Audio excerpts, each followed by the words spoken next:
The fourth door. 1099.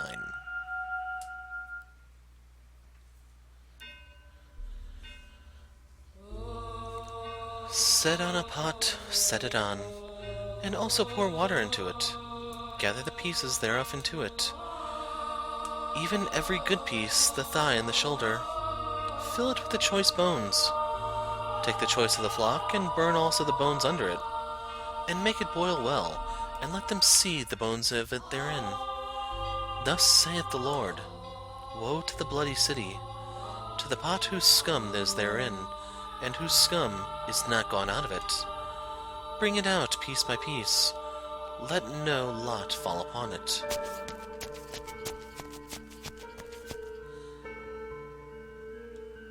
Where is she? Where'd she go? She came down this way, I'm sure of it. Find her. Find her. And burn her. Burn the witch. Burn the witch. Burn her, burn her, burn her. Then I will leave thee upon the land. I will cast thee forth upon the open field, and will cause all the fowls of heaven to remain upon thee. And I will fill the beasts of the whole earth with thee. And I will lay thy flesh upon the mountains, and fill the valleys with thy height. I will also water with thy blood the land wherein thou swimmest, even to the mountains. And the rivers shall be full of thee.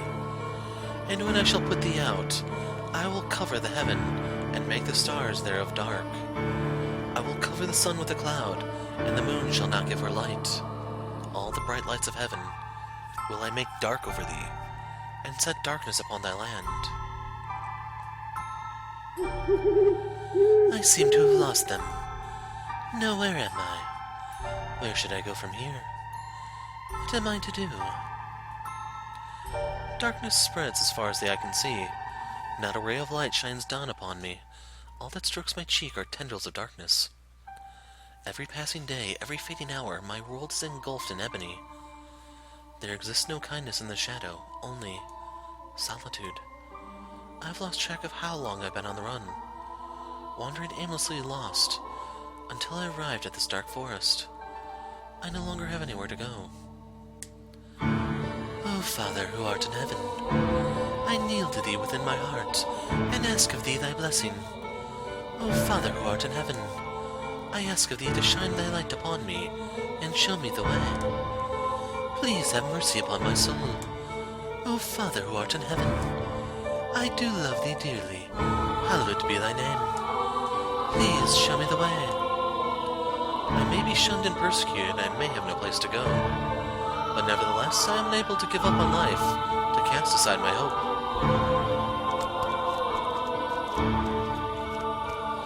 O Father who art in heaven, please guide me unto salvation. O Father who art in heaven, please guide me.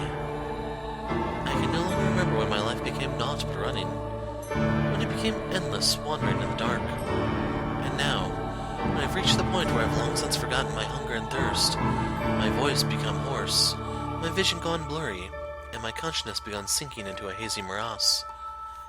That mansion appears before me, wrapped in a morning fog that seems to foretell rain.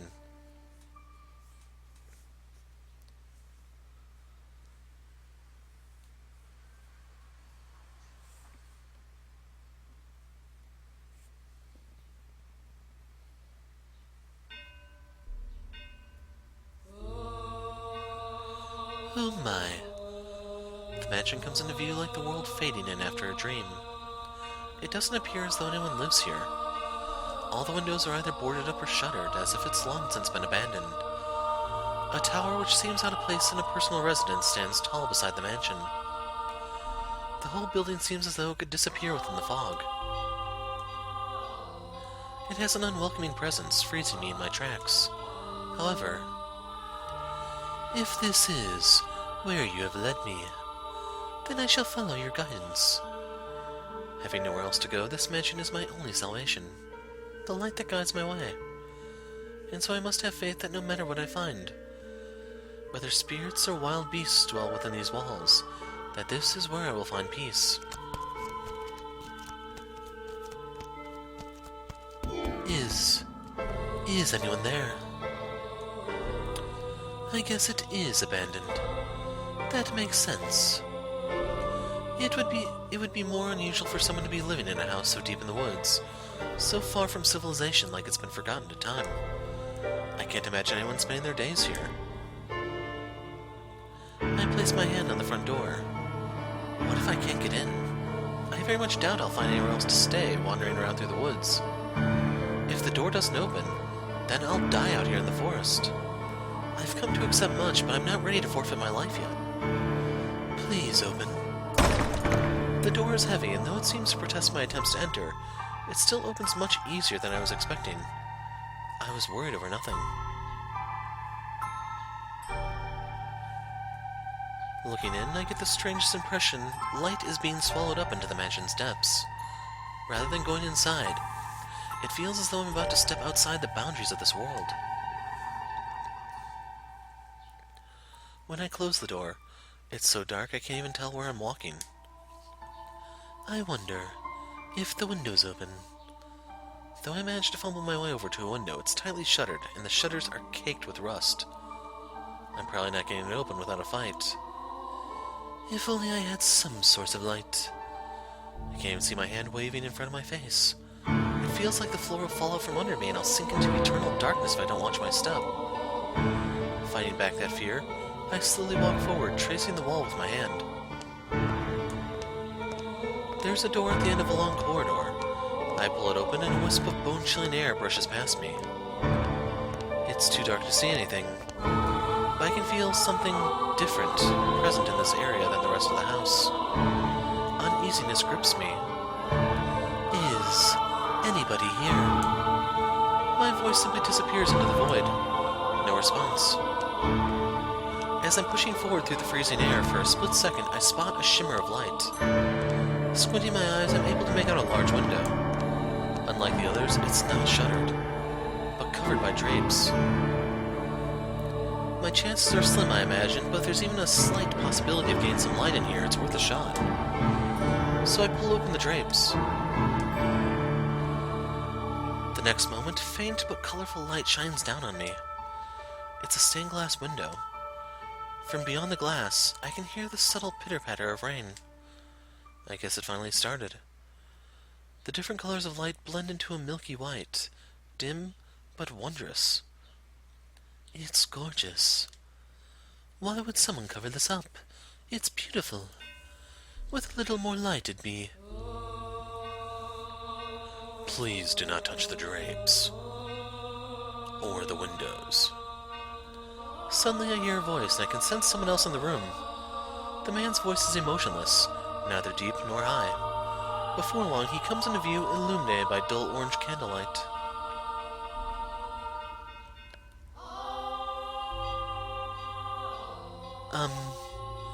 I'm sorry for coming in uninvited, but I did announce myself. The man stands there practically blending in with the darkness. Has he been standing there the whole time? He's staring straight at me. His gaze wavers slightly, but not enough for me to read anything in it. The candle in his hand and the light from the stained glass window are the only illumination in the room, neither of which are particularly bright. As a result, his outline is faint and blurred. He gives off the impression that he might vanish entirely between blinks. My apologies. I assumed the house was abandoned. I suspect you would have preferred it to be abandoned. Not at all.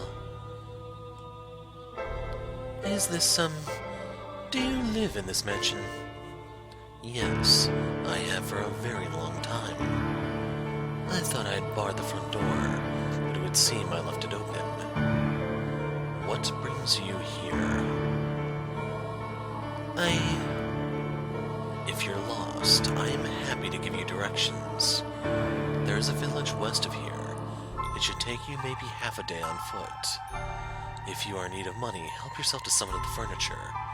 Trade it for food at the village, then make your way to a larger town. Please allow me to stay here. Could you repeat that? I cannot go to the village. No, I cannot go anywhere. I am no longer able to freely return to any town. I'm being hunted. You seem rather young to be a sinner. So you have transgressed. I am neither a thief nor an adulterer. If I bear any sin, then it has been with me since birth. I will do everything I can to stay out of your way. I simply ask that you grant me shelter until it all blows over. If you wish to know my transgression, I will tell you. So please, do not throw me out. I see. And you do ask this of me, aware of how people refer to this mansion. Pardon? It is said that a witch once lived in this house. And not just any witch, a cursed witch. This house has been tainted by her seething hatred, and all who dwell within it meet their demise. But you live here, don't you? Like her, I too am cursed. What kind of curse? The one thing I can tell you is that your life is in danger if you get involved with me. Should you approach my curse, I am likely to take your life. You'll kill me. Yes, so you do not belong here. To live with me in this mansion is to sentence yourself to death. No matter what path I choose, I very much doubt I have a future. And if that's the case, then I shall live how I want. I don't care what people say about you, or this mansion. I wish to stay here. You might think I'm rather strange, but my heart tells me that I must stay here. That I was guided here. And hearing what you have to say only reinforces that. What are you scheming? I am not scheming anything. I am simply tired of running. So if your curse is going to kill me, then perhaps that's for the best. At the very least, you won't be hunting me. You won't try to flay me or tear off my arms, or rip the flesh from my bones. And that's enough for me. If you have committed no sin, then why do they hunt you so fervently? I am accused of being a witch.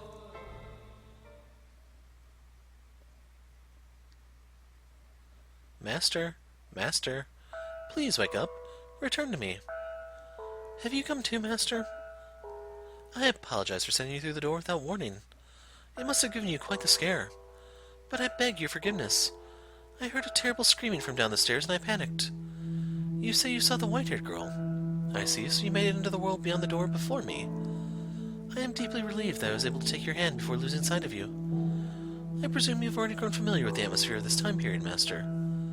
If you have seen her as you said, then you should have a basic grasp of the situation. She was a very misfortunate girl in this era, accused of being a witch, abused and persecuted. Her life was in constant danger. It was again her appearance that brought this upon her. That snow-white hair and those ruby-red eyes clearly differentiated her from everyone else.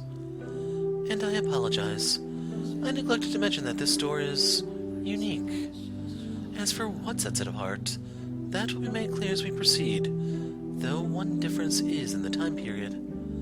The tales I have shown you begin with that of the beautiful flaxen-haired family, followed by the tale of the bloodthirsty beast, and the tale of steel and ambition, proceeding in chronological order.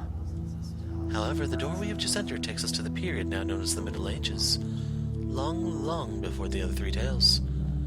Yes, that is correct. This is where it all began. The mansion's curse, the truth of the witch, and your identity. All of this should be made known. If after this tale you are still unable to reclaim your old self, then there is nothing more I can do. This door contains the last tale I'm about to tell you. So I ask of you, please do not let go of my hand until it is all over. Now then, let us begin a beautiful tragic love story of two solitary souls trapped in a mansion of darkness. In that era, the mansion was a dungeon draped in darkness. After a great deal of time on the run, the white-haired girl found herself at a remote mansion that stood in a dark, overgrown forest. All the windows were either boarded or shuttered, and it was even darker inside the house than out. Not even a ray of moonlight could enter those walls. Only naturally, the white-haired girl had assumed that nobody lived there. But her guess was incorrect. Someone did indeed dwell in the house. It was a young man named Michel. Though she could not make out the details of his face in the candlelight, she thought him a very handsome man. However, he proclaimed to her that a witch resided within the mansion, and that he too was cursed. Everyone who got close to him lost their lives. Do you think that what he told her was all nonsense? A lie devised to chase her out of the house? The truth of the matter shall come to light in time.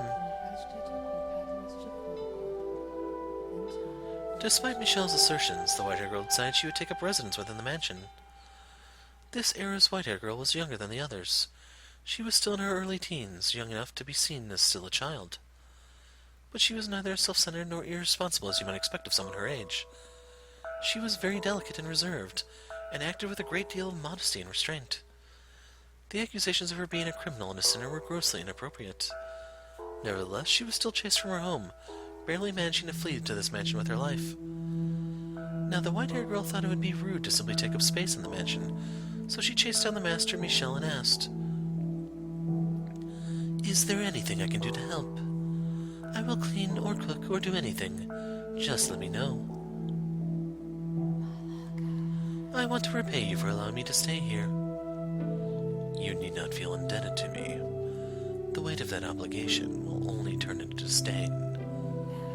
But I can't just stay here and do nothing. Do whatever you like, as long as you do not enter my room. That is all I ask of you." He said emotionlessly, turning away and walking off. Michel was not, I believe, spurning her. He was merely disinterested. He did not treat her disrespectfully, nor did he seem averse to her presence. Words simply did not seem to affect him at all. Not only was the mansion a prison for his body was a prison ensnaring his heart. I should still do whatever I can. But she did not let that get her down. In fact, she might have even interpreted his disinterest as kindness. Though he was a bit standoffish, he did not attempt to cause her harm. He was nothing like the people who'd accuse her of being a witch and force her to flee for her life, and she was deeply grateful for that. Thus began their quiet life together. Michel, who avoided contact with others, and the white-haired girl who had taken a great deal of abuse from others. Two people who hardly knew anything about one another, who were too distant to really be said to be living together. Michel spent most of his day in his chambers, so they only ever saw each other occasionally, and they hardly ever spoke. Though they stayed in the same house, they both still lived solitary lives. Nonetheless, the white-haired girl wanted to get to know Michel better. She wanted to know why he called himself cursed. Why he lived alone in this dark mansion. How many days, how many years he had spent here in solitude. And while she waited for the opportunity, she also started doing things around the house. The first project she set out to take care of was cleaning. As the windows were all firmly shut, her only source of light was candles. For whatever reason, there was a great deal of candles stored in the cellar. She wondered where on earth he had acquired so many, but she never found the opportunity to ask him. It was difficult to even see all the dust and cobwebs with only candlelight, and considering the poor airflow through the house, she was afraid her efforts were going to be in vain. Still, she persisted, sweeping and wiping things down, one room at a time. Eventually, she made her way to the library. The dust that had settled there was much heavier than in any other room. With each breath, she had to fight back coughs. It was not a room one would normally be comfortable spending much time in, but the sight of so many bulky volumes lining the shelves sent her heart aflutter with delight. They're books. Incredible. Real books. The white-haired girl had never seen a book before. She had heard people describe them, but that was the first time she'd ever seen one for herself. Parchment was a very valuable commodity in that era. It was something monks or scholarly priests made use of, and not a material one could easily acquire without some degree of social rank. Books were not printed with machines, but copied by hand. A single volume took an incredible amount of work to create. Even the process of binding was an art. Staying before a shelf, she stared intently at the spines. There's so much dust. Does he not read any of them? Just a peek. Just a tiny little peek, she said, making excuses to empty the empty room as she reached her hand toward one of the books. The tome that caught her eye was on the upper shelf.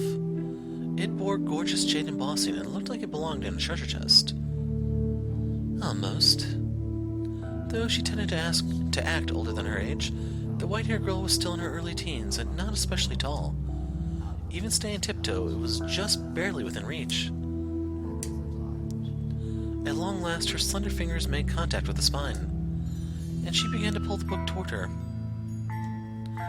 The library had sat abandoned for some time, causing the covers to stick together. So when she attempted to pull one out, several others tilted with it. And then, almost all the books on the shelf came avalanching down onto her. Ow! The white-haired girl groaned, buried under a mountain of parchment. She hoped she had not damaged any of the host's valuable collection, for the mess was enough of a setback already in her attempt to express her gratitude. Looking around, she saw one volume that was almost torn in half. She did not know whether it was in that condition before or if it happened in the fall, but nonetheless she felt horribly guilty. Sitting there unable to get back on her feet, tears began welling in her eyes. Then suddenly a shadow fell over the dejected girl. It took a book in its hand and returned it to the shelf. For a brief moment, the shadow's hand reached hesitantly toward the white-haired girl, then changed course toward another book. It was Michel. There was a hint of perplexity in his otherwise emotionless eyes. Perhaps he had heard the noise and came to see what had caused it. I'm so sorry. Your books, What were you doing? I'm sorry. I wasn't trying to make a mess. I didn't mean to damage such precious books. There's no need to panic. I'm sorry. You make it sound as though I'm admonishing you. What? Did you want to read a book? I do, but that's not what I originally came here to clean. Clean? Yes, I felt guilty simply being idle. I did say you could do as you pleased, but you have no responsibility to clean anything. I just ended up making a bigger mess anyway. You needn't apologize. Okay. If you want to read, help yourself to any of the books. But I don't know how to read. I just thought the cover was pretty, so I wanted to hold it.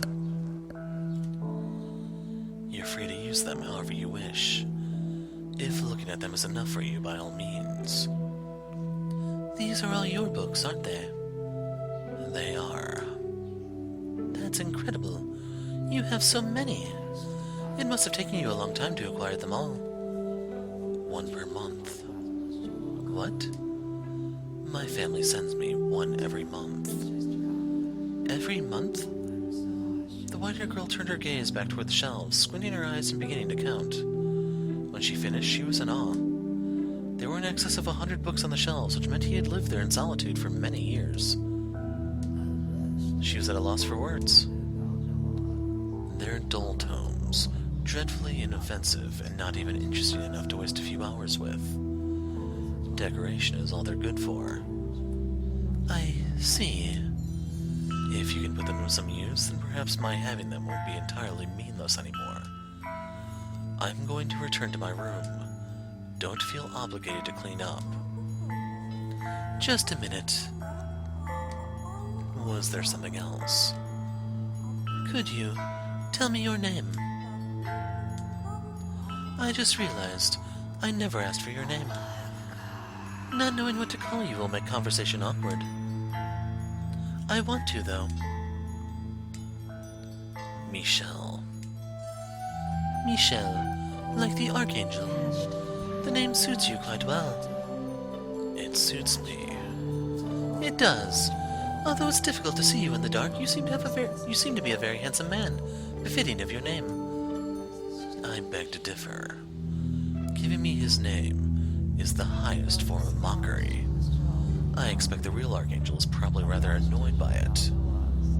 I don't know. I think it's a wonderful name. And you're... No, never mind. Oh, my name. My name is Giselle. Please, call me Giselle. Oh, thank goodness. For what? That I was able to get your name and talk to you for a little bit. We haven't seen much of each other since I first arrived, so I'm glad that I got to hear your voice. So very glad. You gain nothing by speaking to me. You have no responsibility to do so, and there is no need for you to feel joy about it. I'm not pleased out of some sense of responsibility or necessity. It's just depressing, not being able to have a conversation with someone living in the same house. You do not understand me at all. As I said on that first day, my curse will one day kill you. But I'm still alive, aren't I? You are welcome to believe I am lying or that I am merely out of my mind. But it will be too late when you realize the truth. I'll be fine, I'm sure. And even if I do die because of your curse, I promise I won't hold a grudge. Could you possibly be keeping away from me out of concern? No, I simply have no interest in interacting with anyone. I would like to interact with you, if you don't mind, that is. As I told you, you have nothing to gain from that. I have nothing, not even words, to give you. My body is but a shell. Even if I were not cursed, my presence would do naught but cause you discomfort. I don't think that's true. I don't believe that there's anyone in this world with absolutely nothing. There's plenty inside you. You simply haven't noticed it yet. And not all of it will cause only others pain, either. If you truly believe those words, then you are a foolhardy girl. How can you trust someone you only just met? For that matter, how do you not resent everyone? Resent them? I can take a guess as to why people call you a witch, and why you had to flee all the way to this mansion. Your white hair and red eyes, that abnormal, seemingly inhuman appearance, drew their condemnation. And I can think of any number of reasons they might have started treating you less than human. Perhaps people around you experienced misfortune, or perhaps there was a natural disaster, a famine, a plague, some kind of external phenomenon, and you were their scapegoat. Yes, you are by and large correct. Then that would make me as unworthy of your trust as anyone else. I make no claim as to having your interests in mind. Goodbye. If you don't mind, could you teach me how to read sometime? Did you listen to anything I said? I listened, yes. I have no intention of idolizing you. I don't expect you to do anything for me, and I don't wish to burden you in any way. I simply wish to be allowed to be at your side. It does not matter to me what kind of person you may be. That is all I want. I apologize for keeping you. Please consider it, if it's not too much trouble. As the master of the house, Michel, made his way out of the library, he appeared to be slightly rattled. Perhaps the white-haired girl's determination had ignited something in his chained heart. Or perhaps it was something else. She stared toward the darkness into which Michel had disappeared. Then she carefully wrapped her arms around the jade-embossed tome, a soft smile spreading across her lips. He's a decent man, I'm sure of it. We're alike, he and I. And thus began to blossom within her a faint sense of fellowship as someone who also knew solitude.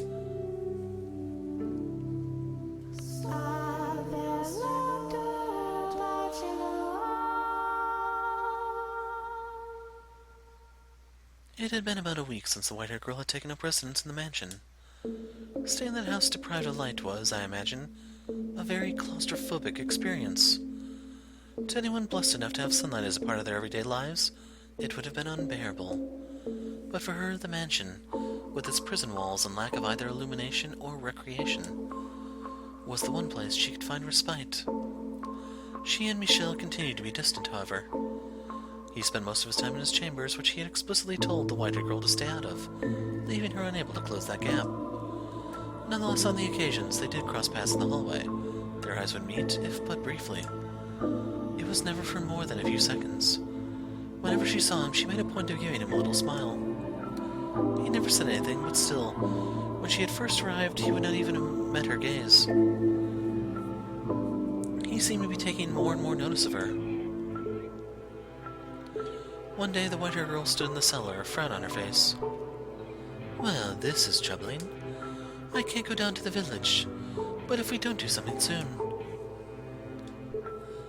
The cellar was where their food was stored, an assortment of non-perishables and dried foods, smoked meats and cheeses. Her daily meals were taken from the supplies there. However, the stockpile was beginning to grow quite small. Were she not on the run, she could have gone to the village to procure more. Or perhaps, were she a little tougher, she could have captured a wild animal for its meat. But, Master, you know a young, delicate thing like her was hardly up to the task of hunting for food. How does he normally get his supplies, I wonder? From there, other questions about Michel started rising in her mind. No matter how lifeless he seemed, surely he still had to eat, right? The white-haired girl nodded, then made her way out of the cellar, intending to head for his bedchamber.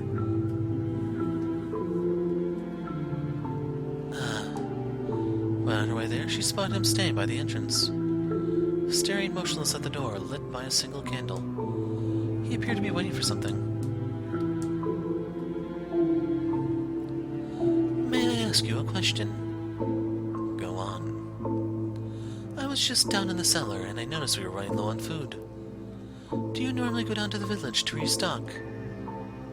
"I haven't been outside in 10 years. "Then how do you..." "What if I told you I don't eat? That I am not of this world, and as such, I have no need of sustenance. What would you think of that?" "That sounds very economical. If you can survive without having to eat, that's one less thing to worry about. If it were possible, I'd like to have that ability too." "It would seem trying to frighten you is a waste of time." "Ah. Was I supposed to be afraid?" "Never mind. It doesn't matter. You asked about the food in the cellar. It's going to be about that time. Wait, and you'll find out." "What do you..." "It's here. Oh? If you want to know where my supplies come from, open the door." "But I'm in hiding." "There's no one at the door anymore. The knock is nothing more than a signal." "A signal?" The white-haired girl turned toward Michel to press him for more information, but he averted his gaze. "Find the answer yourself," he seemed to be saying. She took several moments to gather her will, then marched over to the door. So bright. The sunlight, which she had not seen in some time, was so bright it seemed to burn her eyes. Although the sun itself had not gotten any brighter, she had simply spent so much time in the dark her eyes were no longer accustomed to that much light. The color of her eyes made them quite sensitive to light already, so when she stepped outside, her whole world went bone white. The white-haired girl stood motionless for 10, perhaps 15 seconds, and when her eyes had finally adjusted to the light. "What's this?" She noticed a crate on the ground at her feet. She turned her head back to ask Michel about the box, but the mansion was so dark it appeared to be wholly severed from the outside world. From where she stood, she was unable to distinguish Michel from Shadow.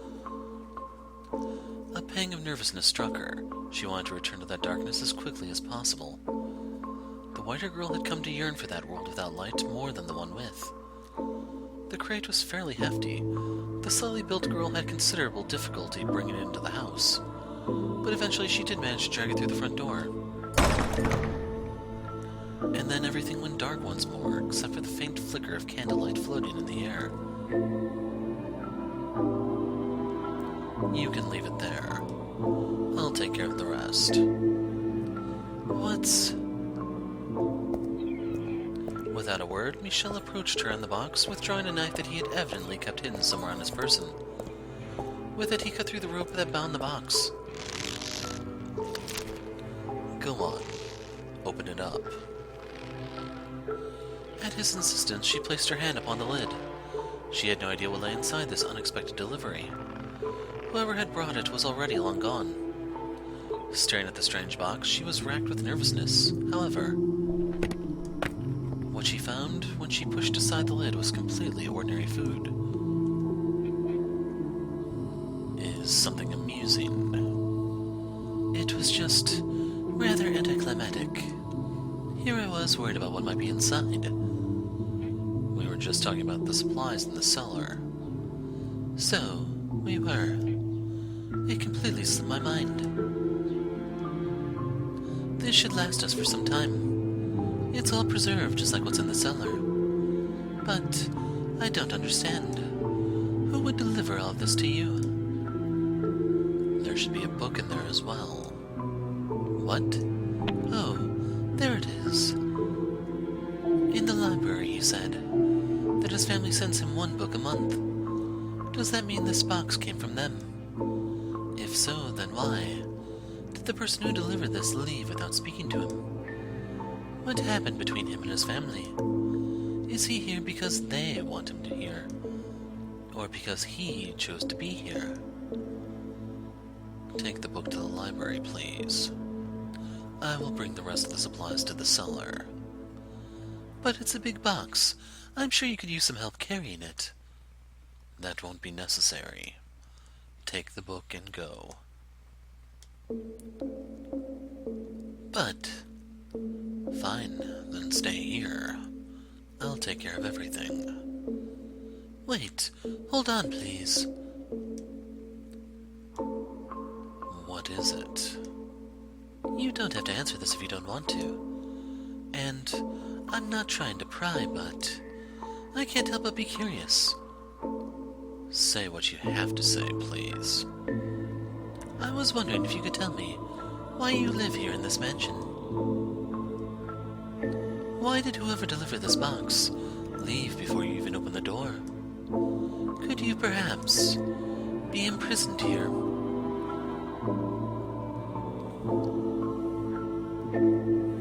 I told you this the very first day. I am cursed.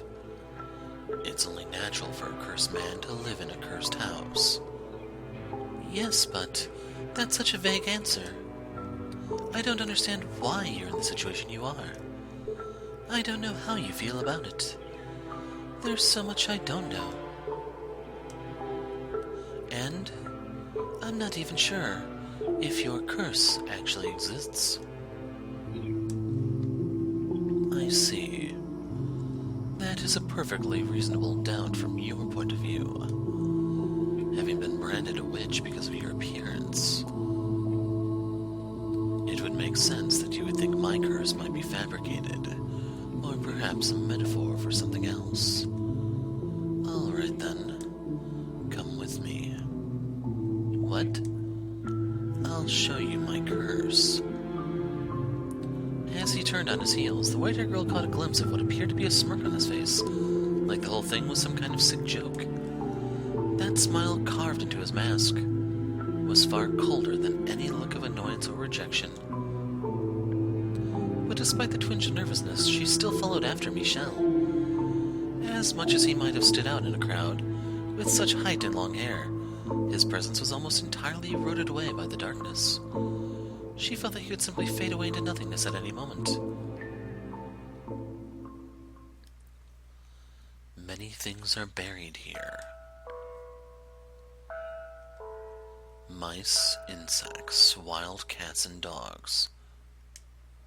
Have you ever thought it strange how little life there seem to be around this mansion. You're right.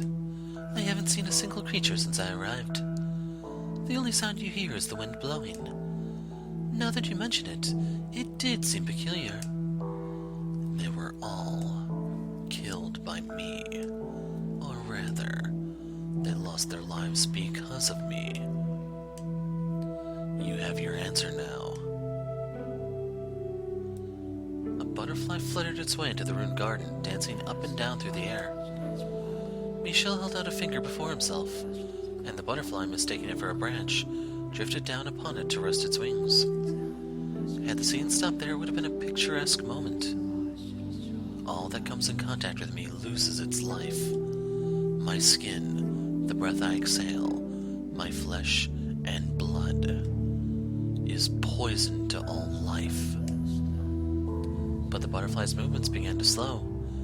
It spread its wings in one last futile attempt to fight gravity, and then without warning it shriveled up into a dry husk. It's dead, all dried up and lifeless, like it's been dead for days. It's like his finger drained all the life out of it. Is this his curse? Is that even possible? But I saw it with my own eyes. If this is his curse, though, it explains much. There are more than just insect and animal corpses buried here, too. Servants who came to visit me long ago are here beneath the ground, under our very feet. That's why the servant leaves before I open the door.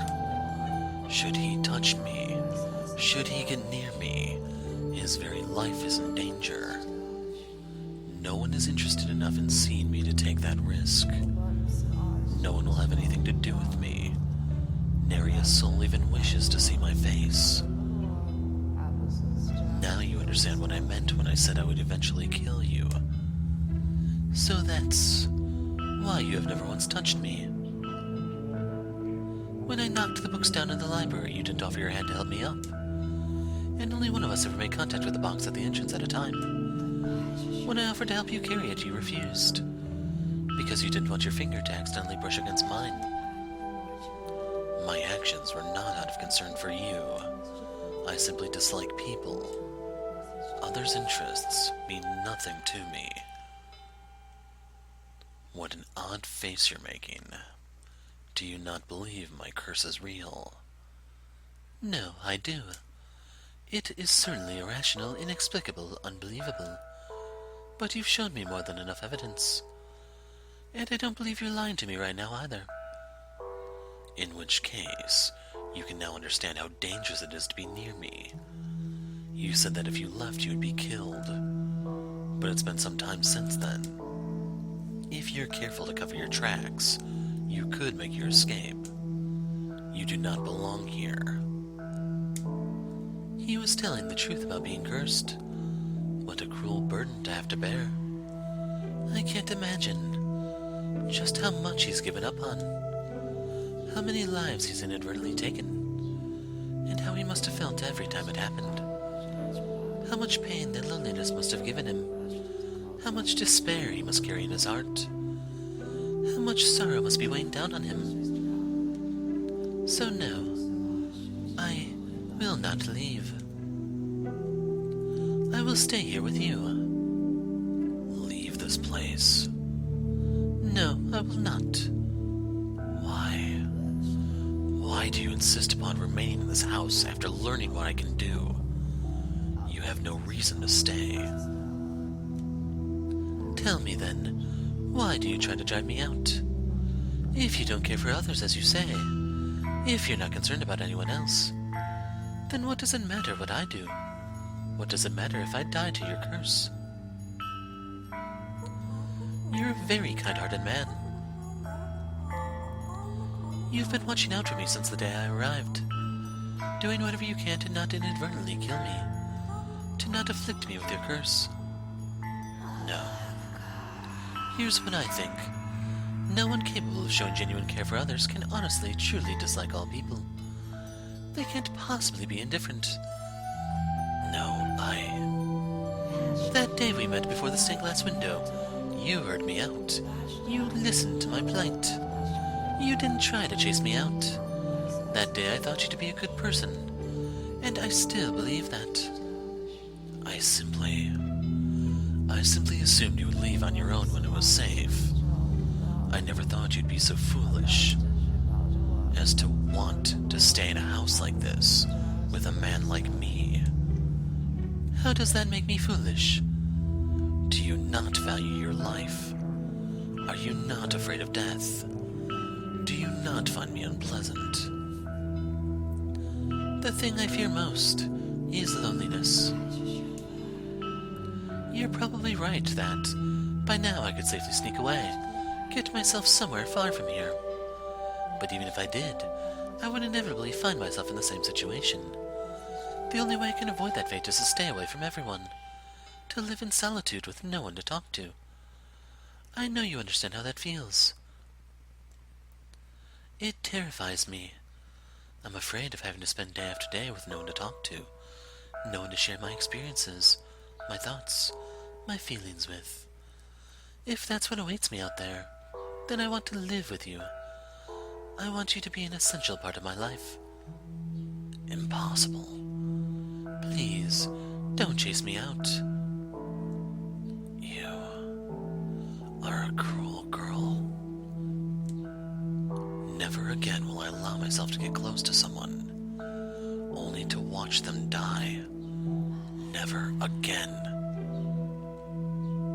My mother was the first to die. It happened shortly after my birth. Next was my wet nurse. 2 deaths could be considered a coincidence, but as the number rose, it became clear that I was cursed, and I was forbidden from making contact with anyone, even at home. Regardless, being in the same house, accidents will happen. Numerous people lost their lives. Attendants unfamiliar with me, or those who simply brushed up against me by mistake.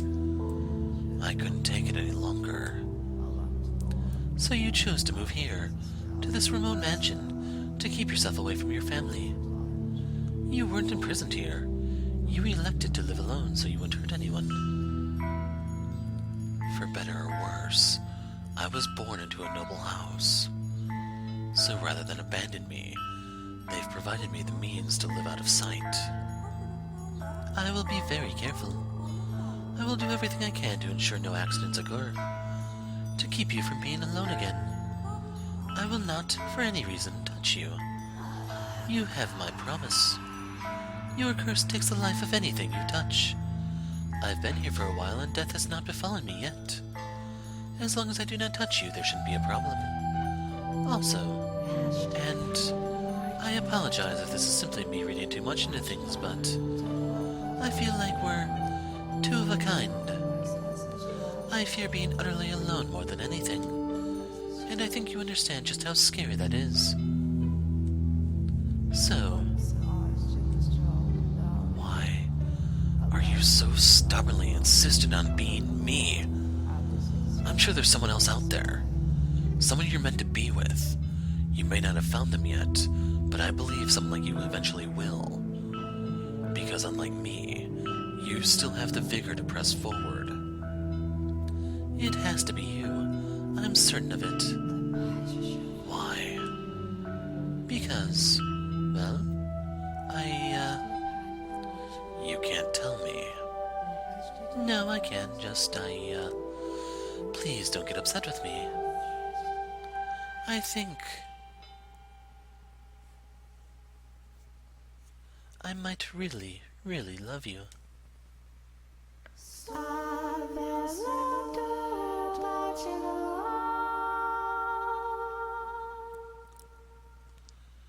His was a power that evoked images of witches or demons, the unclean and the impure.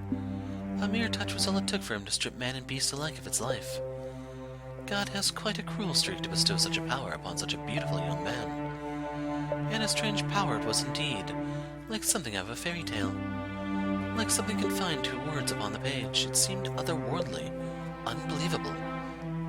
Nonetheless, as he had demonstrated to the white-haired girl, his peculiar powers were indeed real. That said, the world has its fair share of oddities. It just so happens that those curiosities tend to remain hidden away, known only to a few. Although you have laid eyes upon a number of unusual phenomena yourself, Master, the doors to the past through which we have passed, this very mansion, and as a matter of fact, the two of us. Now, as you just saw, the white-haired girl found herself enraptured with this man and his accursed power. How do you think Michel acted in response to her proclamation? He had spent so long refusing to interact with others. No, unable to interact with them. As such, he was unsure how to respond. After staying there expressionless for a few moments, he muttered, "I'll consider it." And with that, he returned to his chambers. While he was not someone who wore his heart on his sleeve, I personally do not believe he was completely devoid of emotions. He had simply forgotten how to express them in his extended solitude. So I think he was, in that moment, in a state of complete panic. She had, after all, just assaulted him with a stream of incomprehensible declarations. That knowing the truth, she still wished to remain in the mansion. And that knowing the truth, she loved him. The love she had declared for Michel was not a fleeting puppy love. There was genuine tenderness and warmth to her words. But he had gone through his life shunned, feared, pushed away. To him, that was normal. He had never given anyone reason to have any fondness for him, so he found himself utterly unsure how to take the affection she was showing. Of course, he was not the only one rattled by the whole affair. Oh dear. Several days had passed since Michel had asked for time to think.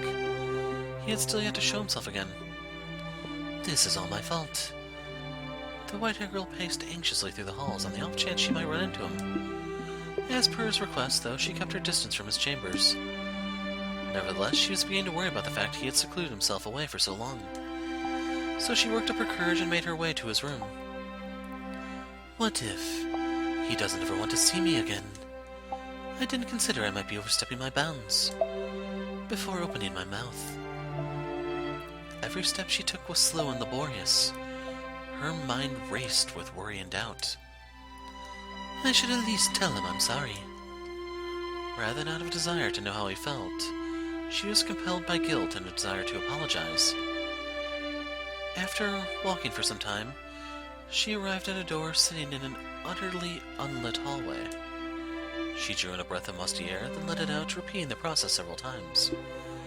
Next, she reached her hand up to knock on the door, then pulled it back, also doing this a number of times. Oh, how adorable she was. I wanted nothing more than to give her a little nudge. After all, she was too sweet a girl for her worries to be anything but misplaced. I just can't find the courage. Maybe I should come back another day. But what's the point of waiting? I need to apologize and get the weight off his back now. She gathered her courage once more, this time determined she would do it. The white-haired girl moved her small fist toward the door, which then swung open. I'm sorry. Please, you must announce your presence. I almost walked right into you. Are you in that much of a hurry for a mishap? I'm sorry. And I believe I told you to stay away from my chambers. You did, so I spent a long time debating whether I would, but I decided I really wanted to tell you this. Well, actually, I am truly sorry. What? The other day I could barely manage to get the words in my head all the way to my mouth. There was no room in my mind for anything else. I shoved my own thoughts and feelings into your face, not considering that might not be what you wanted. Just running, non-stop, not thinking at all. I was terribly disrespectful to you, completely selfish. You're a kind-hearted man. I truly believe that. But you were only being courteous because you're a nice man.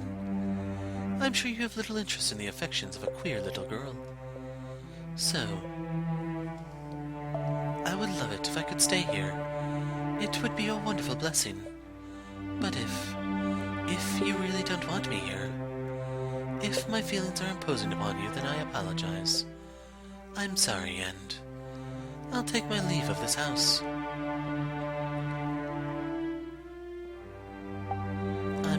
Sorry. Don't be. My mind went blank for a moment. What? I find it difficult to comprehend you. The other day you were firm in your intentions to stay, and now you say you'll leave without a struggle. You holed up in your room for so long that I thought you didn't want me around. To be honest, I want to stay here, I do. I think you should do whatever pleases you. You can stay, or you can leave. I will not pressure you to do one or the other. So I'm not imposing. To tell you the truth, I had to think about that for some time. However, I have now come to something of a solution. Since you're here, come into my room. But I thought I wasn't allowed to. To prevent what almost happened a few moments ago, so we don't accidentally run into each other. Sorry. You're forgiven. Now come in. Okay? Is this a necklace? If that's what it looks like to you, then I suppose that means I succeeded. Pick it up. Ah. It has a little bell. It's adorable. Please make an effort to wear that while you're in the house. Because it's so dark, there will always exist the risk that we might accidentally bump into one another. So I tried to come up with a way to reduce that risk. Does that mean you didn't leave your room because you were working on this? That's right. What other reason would I have? I think most people would assume it was because they had put you in a bad mood, or that you didn't want to see them. I have little sense of how most people see the world. Sorry. I appreciate it, though. I'm really glad to know that you put so much thought into a life together with me. It would be difficult not to, after the other day. I'm so happy right now. I can't think of any better word to describe it. I couldn't be happier. You're being dramatic. To tell you the truth, I feel a little bad about it. Why? It seems rather impertinent to affix a bell to someone. You're not livestock. You're a person. That's why you turned it into a necklace. Thank you very much. I'll keep it on me at all times. I really, truly appreciate it, Lord Michel. Don't call me Lord, please. All right, then. I'll just call you Michel. And will you please call me Giselle? The windows. What? If we could open the windows. Never mind. I was just thinking you wouldn't need the bell at all if we could get some light in here. They can't be opened? They're rusted shut. All the windows have been shuttered for so long as I've been here. I assumed you had boarded them all up. That was done long before I ever arrived. After so many years here, though, I hardly consider it an inconvenience anymore. It also serves to repel wanderers. Oh, really? Is there something odd about that? No. It's just, I realized I had the wrong impression about a number of things. As I learn more, I see things in a different light. See you in a different light. And I'm sure there's still plenty for me to learn. Of all the people I've ever met, you are perhaps the most difficult to predict. Not only do you have no aversion to the darkness, The dark has always been a close friend of mine. Which isn't to say I dislike the sun. Its light can simply be a bit too strong for me. I'm like some kind of unholy monster that can't be exposed to sunlight. You are anything but unholy. My name would suit you much better than me.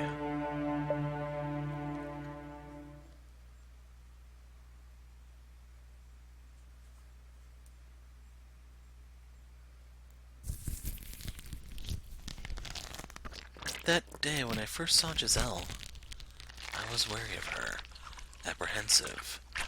I didn't want her anywhere near me, but as my doubts about her faded, I began feeling something very different, as though the hot lump in my heart had melted away. I began to yearn for her to be at my side, knowing full well it couldn't possibly last, knowing full well how foolish it was. I found myself captivated by her. I found myself wishing to have her stay with me